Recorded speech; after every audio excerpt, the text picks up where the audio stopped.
आजकल घरेलू बातें ज़्यादा करते हैं, कॉमेडी ज़्यादा करते हैं। अगर मेरे जैसी महिला अगर उस वक्त उस प्रवचन में होती तो मैं वहीं निकाल के उनको जाके दी। जो भी उन्होंने बोला है वो बहुत निंदनीय है और ऐसे साधुओं को, ऐसे संतों को बहिष्कार करना चाहिए, इनकी कथा होने नहीं देना चाहिए। और कथावाचक अनिरुद्धाचार्य तो शोहरत के उस मुकाम पर हैं जहां पहुंचना बड़े बड़ों की तमन्ना होती है। तो फिर आखिर वजह क्या है कि अपनी कथाओं में वो एक के बाद एक ऐसे विवादित बयान दे रहे हैं जिस पर बवाल मच रहा है। अभी लड़कियों को लेकर उनके विवादित बयान का शोर थमा भी नहीं था कि एक के बाद कई और बयान सामने आ गए हैं।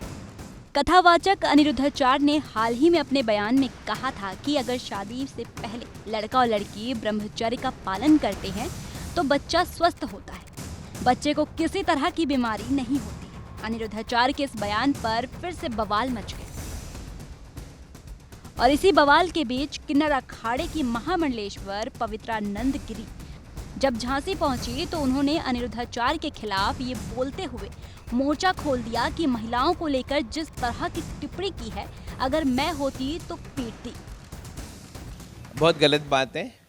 इन्होंने अपना ही काम करना चाहिए, कथा पढ़ के समाज को सुनाने का, लेकिन ये बहुत ही आजकल घरेलू बातें ज़्यादा करते हैं, कॉमेडी ज़्यादा करते हैं। और जो महिला उनके प्रवचन सुनने जाती है उन्होंने उनका बहिष्कार करना चाहिए। अगर मेरे जैसी महिला अगर उस वक्त उस प्रवचन में होती तो मैं वहीं निकाल के उनको जाके दी। लेकिन हमारे देश में कहीं ना कहीं सबका सम्मान है, सबका अपमान नहीं है, क्योंकि अपमान करने वाले बहुत अलग तरीके के लोग होते हैं और हम तो सब सनातनी हैं। जो भी उन्होंने बोला है वो बहुत निंदनीय है और ऐसे साधुओं को, ऐसे संतों को बहिष्कार करना चाहिए, इनकी कथा होने नहीं देना चाहिए। और जितने कथाकार लोग होते हैं उनकी कथा, जैसे देखो मोरारी बापू को सुनो या फिर ऐसे सुधांशु महाराज को सुनो, ये बहुत अच्छे कथाकार हैं। लेकिन ऐसे ये जो नए यंग जो कथाकार है, जैसे चाहे वो अनिरुद्धाचार्य हो, जैसे चाहे हमारे बागेश्वर धाम के शास्त्री जी हो, इनको कोई तरीका नहीं है कथा प्रसारण करने का। किन्नर अखाड़े की महामंडलेश्वर पवित्रानंद ने अनिरुद्धाचार्य को घेरते घेरते बागेश्वर धाम वाला धीरेन्द्र शास्त्री पर सवाल उठाते हुए कहा, ये लोग कथा नहीं कॉमेडी करते हैं। अपना एक कॉमेडी शो करते हैं, करोड़ों रुपए लेते हैं और कॉमेडी शो देखने हम सब जाते हैं और वहीं से वापस आते हैं, घर आते आते हैं सब कुछ हम भूल जाते हैं कि उन्होंने क्या बोला, क्या कहा।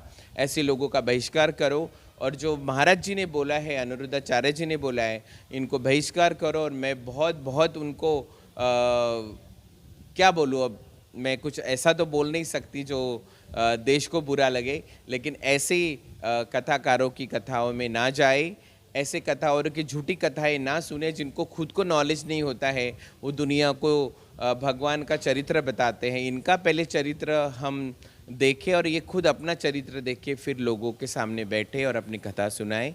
ये बहुत ही गलत बात है। आज एक महिला जो उनकी माँ है, जो उनकी बीवी है, जो उनकी बहन है, जो उनका परिवार में कितनी महिला होगी, उन्होंने सिर्फ वहाँ बैठे महिलाओं को नहीं बोला है, उन्होंने अपने घर की महिलाओं को भी ये टिप्पणी की है और ये बहुत निंदनीय और बहुत बुरी बात है। पवित्रानंद का कहना है कि संत का काम सियासत करना नहीं है। ये जो कुछ भी कर रहे हैं सिर्फ अपना घर भरने के लिए कर रहे हैं। न सनातन की जानकारी है, न कथा कहने का ज्ञान।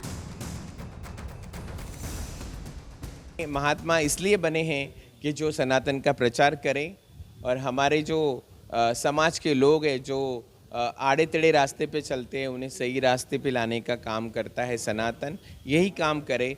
पॉलिटिक्स में सिर्फ पैसा है और कुछ नहीं है। और ये जो भी कर रही है, जो आडंबर कर रही है, सिर्फ पैसा कमाने के लिए और अपनी छवि बनाने के लिए। लेकिन ये भूल जाते हैं कि जिस भगवान की कथा हम करते हैं वो भगवान का जो आशीर्वाद है इन पर कभी नहीं होता है। और ये लोग सिर्फ अपना घर भरने के लिए और दुनिया में सेलिब्रिटी बनाने के लिए अपनी कथाओं को प्रेजेंट करते, जो इनको खुद पता नहीं होता है कि कौन से पन्ने पे क्या लिखा है। ये सिर्फ ड्रामेबाजी है और ऐसे साधुओं को, ऐसी कथाकारों को हमेशा बहिष्कार करना चाहिए।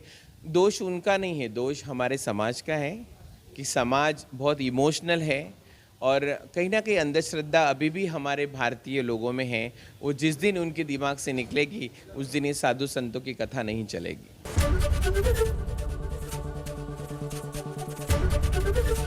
एबीपी गंगा, खबर आपकी, जुबान आपकी।